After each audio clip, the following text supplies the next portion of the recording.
मैं नालंदा विश्वविद्यालय हूँ। हाँ, वही नालंदा जिसकी मिट्टी में कभी ज्ञान का प्रकाश उगता था। मेरी कहानी आज से नहीं, बल्कि 1500 साल पहले शुरू हुई थी। मेरा जन्म गुप्त साम्राज्य के स्वर्ण युग में हुआ था। कुमारगुप्त ने मेरी नींव रखी और धीरे धीरे मैं एक ऐसा स्थान बना जहां दुनिया भर से विद्वान आते थे। तिब्बत, चीन, कोरिया, श्रीलंका, हर दिशा से छात्र मेरे द्वार पार करते और कहते, यह सिर्फ विश्वविद्यालय नहीं, ज्ञान का ब्रह्मांड है। मेरे पास थी एक ऐसी लाइब्रेरी जिसका नाम था धर्मगंज।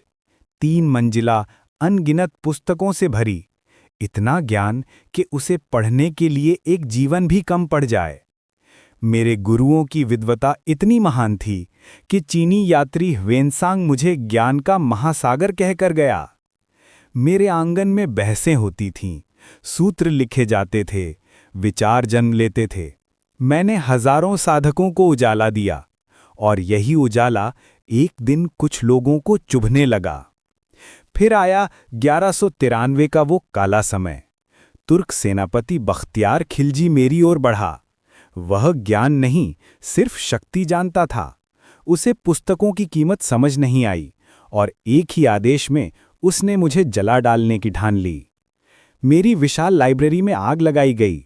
लपटें आकाश को छू रही थीं, कई महीने तक जलती रहीं, क्योंकि मेरी पुस्तकों की संख्या हजारों नहीं, लाखों में थी। मैं राख में बदल गया, पर ज्ञान की पुकार नहीं बुझी। सदियां बीत गईं, पर लोग मेरी स्मृति को अपने दिल में लिए रहे। समय बदला और नए भारत ने मेरे पुनर्जन्म का सपना देखा। आज मैं फिर से खड़ा हूं, नए नालंदा विश्वविद्यालय के रूप में।